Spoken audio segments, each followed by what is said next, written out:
Hey everybody, Vader Saber 1984, now known as that drunk guy with his BS opinions. So, today was a very exciting day.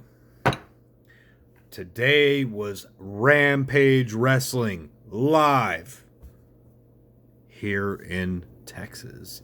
And let me tell you about it. So, before we get into it, go ahead, grab you a beer, a drink,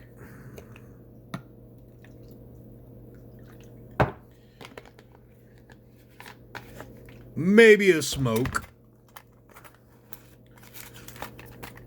and grab onto your butts because this one's gonna be a little long. I have a huge card to go through, my opinions of each and every match, and these are just the main matches that are televised or promoted, not the ones that I wish I would have known about, because I would have wrote those down and had a little bit more to go by. So, here we go.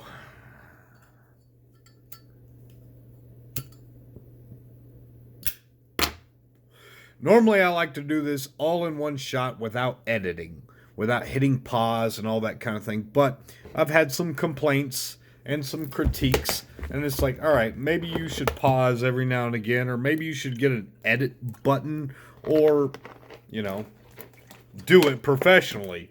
Well, guys, I do this from my phone. That's it. This is how high-tech I'm getting right now. I have my Kindle right here to back me up on what matches were today.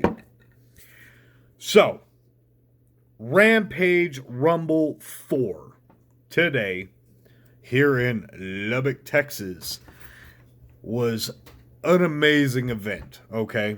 And I'm not going to beat around the bush. The highlights of it were the Rumble, which the winner of the Rumble gets a contract, title defense, or opportunity within 1 year. Sounds familiar. But they get to challenge anytime, whatever, for 1 whole year. The winner of that. That's 25 competitors in that event. It was scheduled to be less than that, but then couple more showed up, so here we go.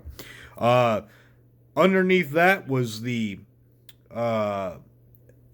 ladder match for the undisputed Rising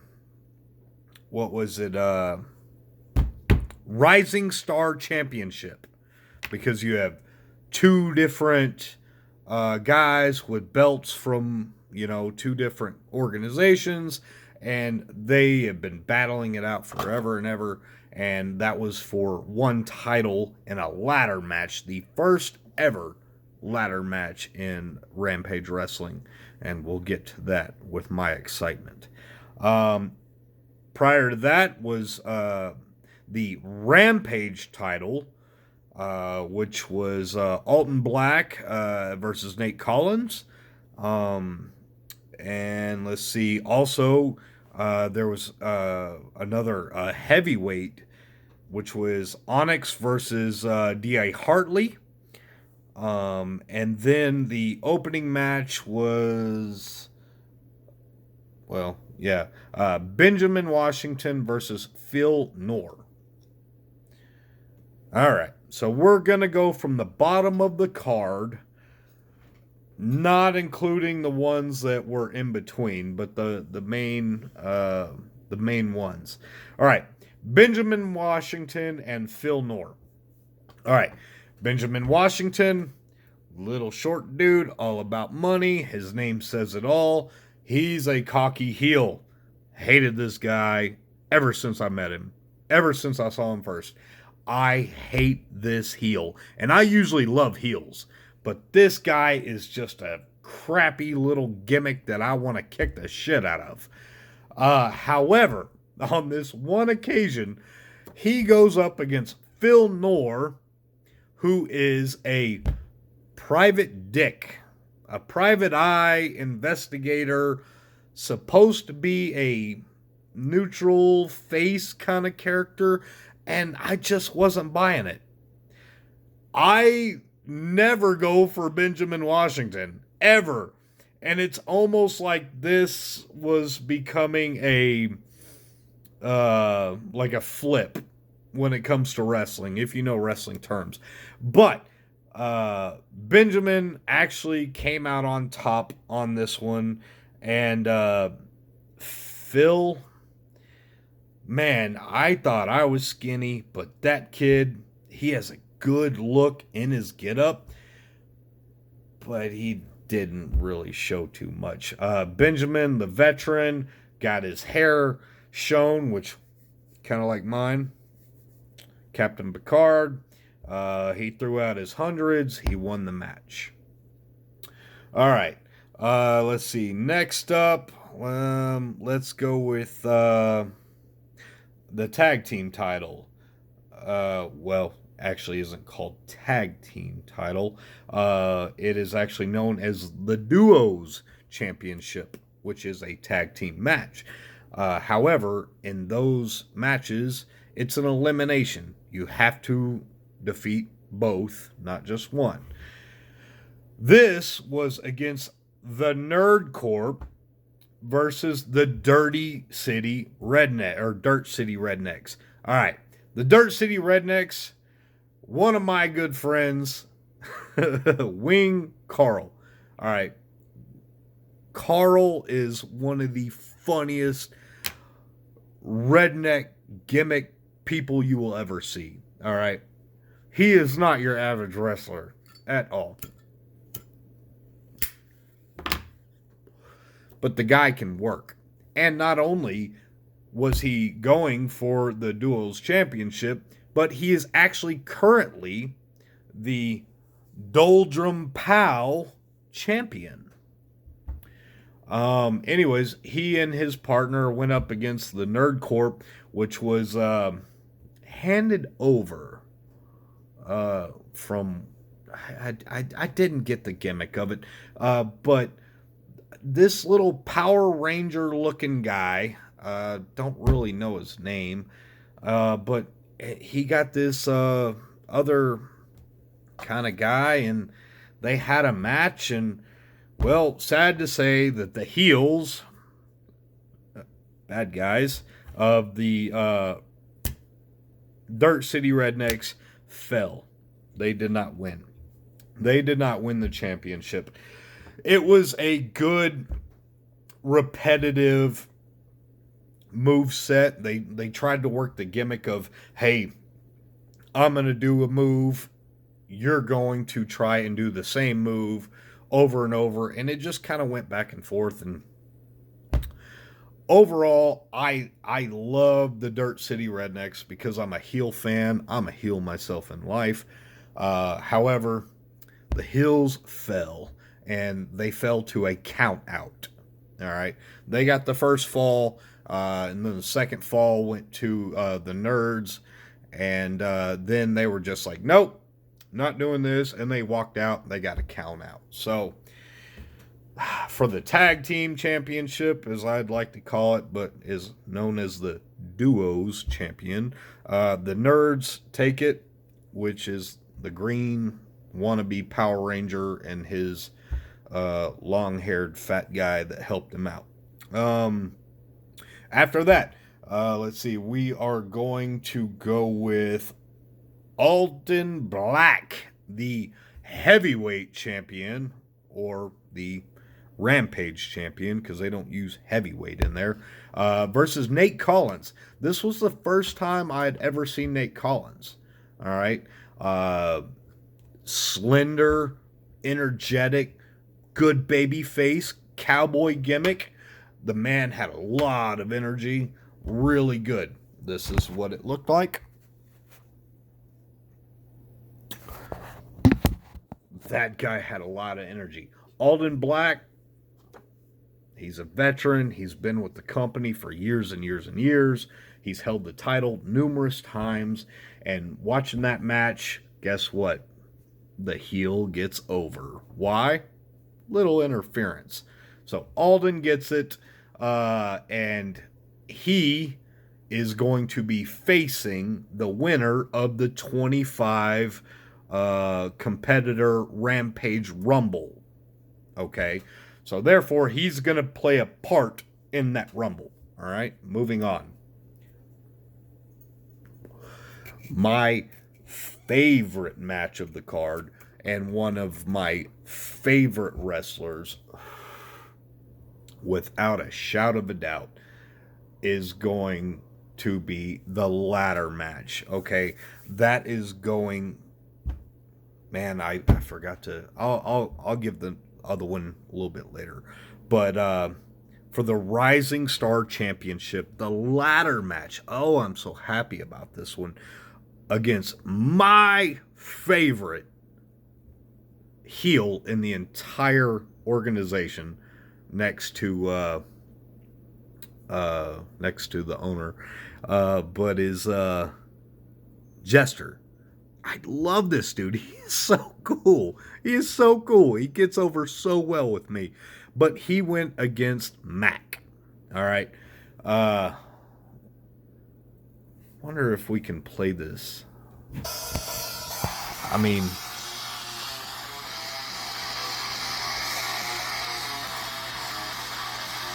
they have a feud going for a very long time. These two guys have been at wit's end with each other. And I can honestly tell you right now, when it comes to, once I get to my page, when it comes to the franchise versus Jester, all right, I have always been anti-franchise, okay? Mac is one of those baby faces that I'm just like, oh, you're so happy, and you just have this gimmick of the color and the one move that gets over, but he gets over, and he does work. But I'm always a Jester fan because Jester to me is like that outcast Raven character that I always wanted to be as a wrestler, but still always squeaked by, but really, really so title versus title, hanging above the rafters, ladder match, it went really well. And oh my God, were the bumps extreme. Okay, it didn't get blood, gut, and gore, but yeah, there was three ladders pulled out and a mini ladder for those short people, which was a good gimmick, and a chair shot, which helped win him the championship. Jester comes over, grabs the title after dropping Mac through a ladder. It was dirty. It was sick. And God bless Mac for taking that and still showing up for the Rampage Rumble. Highly, highly respect that kid now. All right. For the longest time, I'm like, oh, this gimmick. Oh, God, I hate this happy guy gimmick. He's just loud and obnoxious and happy. And then the dude took these bumps and had a good match. And then came back in the Rampage Rumble and still fought as far as he could. Great gimmick. I even pulled him off to the side after the show and said, sir, I got to give you a hug, man. I am so happy and I'm so glad for what you did. And I never tell that to happy boy faces that I see in wrestling. I'm like, no, either I hate you or I like you. Other than that, I don't care. But over and all, Jester wins the Undisputed Championship with a crazy power bomb off of the 10-foot ladder into another ladder, collecting the titles. It was amazing. Not that any of you follow my Facebook, but which of you might, I will upload videos, screenshots, and GIFs of that match and others. So look forward to it there. Not to shadow it, but Onyx versus D.I. Hartley. Okay, this was the heavyweight match. And Onyx is a really big dude. And he's a very dark character. But man, he really gets over with this face crowd. I'm going to try and see if I can find a good... here we go. Right here. Okay. Onyx and D.I. Hartley. All right. Big dudes, man. We're talking 300 plus. 250 to 300. And believe it or not, Hartley moves so fast. So fast. It's almost like C.W. Anderson from the ECW days. He works and he's good. Onyx, tall, strong, works very big, very Kane-like, very Undertaker-like. Good match. Believe it or not, Hartley did not win this match. Unfortunately, even though I thought he should, it was a great match, and I give it. For those heavyweights, that ring took a lot of pain in that match right there. So, Onyx and D.I. Hartley, very good match. D.I., come on, man. You've got it. You've got it, man. Much respect. Now, to the Rampage Rumble, which was a long, almost an hour-long, 25-person match. So it starts off with 2, and then every 90 seconds another comes in. If somebody's eliminated, then another 90 seconds. Correct, right? All right, so we know the gimmick. Well, I feel really bad because I cannot remember the kid's name. But little Landon called him the Little Smurf. The Little Smurf boy. He's the kid with the gimmick and the mask and the blue, and he's part of the Nerd Corp, tag team thing. But him versus Landon's favorite, Axel Savage. Met Axel, talked to him several times. The guy is good. I mean, he has really got this machismo of macho and of almost Kevin Owens. Just this big, brash guy. Very colorful, but very talented. And then this little Smurf guy, which, God bless, I mean, the kid hung on forever. Anyways, if I could remember his name, then I would put it out there, but I can't find his damn name at all. So anyways, it starts off with those two, and then more and more and more and more come, just like a Rumble would. It goes and goes and goes, and everybody else that had a match that night, already beaten and broken down, comes in again. Yeah, they're not going to have a chance. The only 2 people that had not had a match were the first 2. And that plays into the gimmick of the match, which I kind of figured out, like, wait a minute. These 2 are main guys. They did not have a match, but they are the first in this. And they lasted, and boy, did they get beat. But they got a lot of people out. It was very elongated. Instead of an hour, that match probably could have been maybe a 20-minute, maybe 25 if they did it right.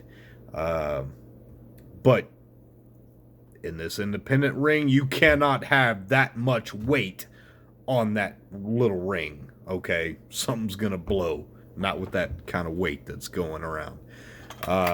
Anyways, so everybody coming in, the twists, the turns. I mean,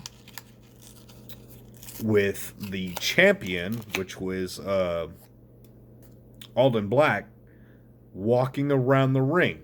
Man, he's got to see who he's going to face next, okay? So this match goes and goes and goes and goes and goes. Finally gets down to the last two wrestlers. And who are those two?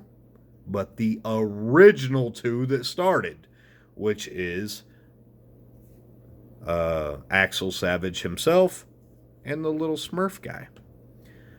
And they're like, all right, here we go. And they start going, man. They've already been in for an hour. They're tired as shit. So they start going and going and going. And then here comes the spot. All right. You see the little guy getting worked over. Man, he's done. He can't last. Axel's got the match. Axel sets him up, whips him in the ropes. Here he comes. He's throwing him over. One reverse back. Here comes Axel for the reverse. Who's on the outside? Alton Black. 6'5", 6'7", whatever he is. Grabs the top rope, pulls it down, overcomes Axel Savage, loses, giving little Smurf guy the win. But here's the thing. Nobody's paying attention to the guy that just won.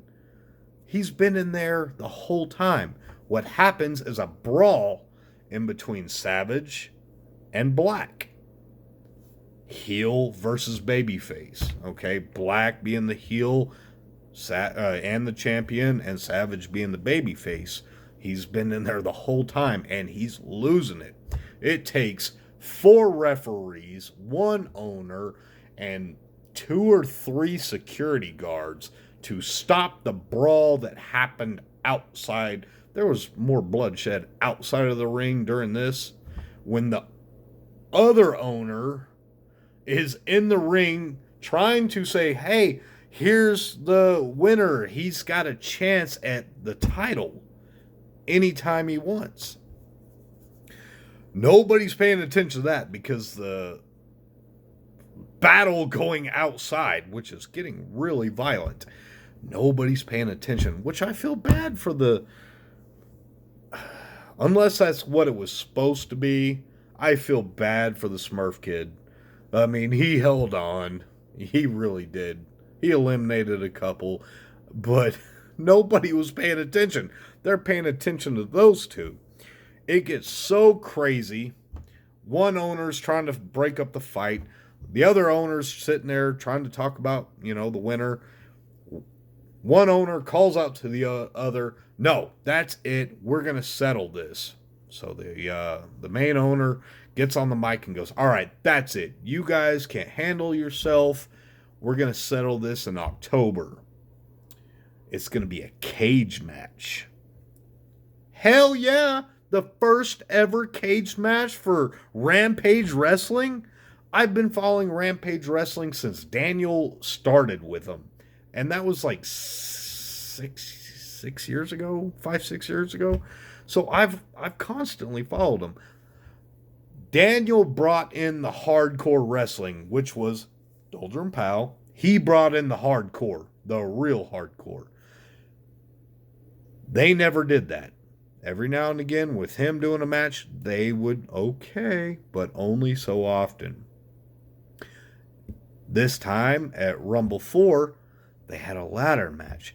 Now, the next event in October, they're having a cage match in between one of my favorites, and as a face, which is Axel Savage, and Alton Black.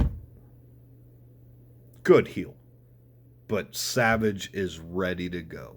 So, this right here, I hate going 30 minutes because I'm at 25 now, but this right here was a really, really good card. Yeah, I'm going to critique it only because I'm a retired backyard wrestler myself, not an indie wrestler.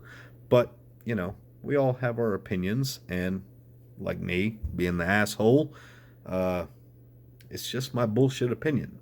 So, overall, really, really enjoyed it. It was a great card. I'm glad that well, a couple of the happy boy or gimmick people didn't go over. I'm glad that Jester won. It was a great ladder match. Sad to see the Nerd Corp go over because, you know, yeah, they have the skill and the speed, and the dirty rednecks are big fat rednecks that just like whooping ass and they're hardcore. But, you know, dirty rednecks will come back to fight another day. Best match on the card by far was the ladder match. Jester and Mac. I got to give that boy credit so much. He did such a great job. And I've been against him since the day I saw him come on the scene. But my favorite, Jester versus Mac. Great match. Also give a shout out to Connor Murphy, who I was calling Lucky Charm. He's kind of this short version of what's the Scottish or the Irish guy in WWE. Oh damn it, I can't remember his name. He's got the kick and hold on, this is gonna kill me. Sheamus. All right, just took me a second to think about it. Sheamus. He is like a water bottle version of Sheamus. But the guy walks around drinking his... He even took a break during the Rumble. It's like, wait, you have to go over the top to lose? Yeah. He crawls under the bottom, grabs his pint, sits down with the crowd, has a conversation, clears a pint, and goes back in the match and continues. Connor, you are funnier than hell. Man, I hope you follow me on Facebook because I really enjoyed it. Best gimmick of the entire night, which I can't remember the new guy because he was interesting. They didn't give him enough hype. But man, I gotta stick with my boy Jester. Sorry, gotta stick with Jester. Jester, that's my dude. After that has to be Axel, man. He went an hour. Least favorite, probably the little prissy gay gimmick guy that they're doing, or Phil Noor. I just can't get into those two guys. And prior to that, I really didn't like the Green Power Ranger wannabe that's part of the Nerd Corp. But other than that, you know, when it comes to wrestling, you have those that you like and you cheer. Those that you don't, you boo. That's a part of wrestling. That's why it's so much fun. So, with all that said, Vader Saber 1984, also known as that drunk guy talking about bullshit opinion. Rampage Wrestling, Rampage Rumble 4, great event. If you don't know them, look them up. And if you do, give them a like. Give them a shout. Eric Grayson, Domino, great show. Thank you. Till next time, Vader Saber, 1980.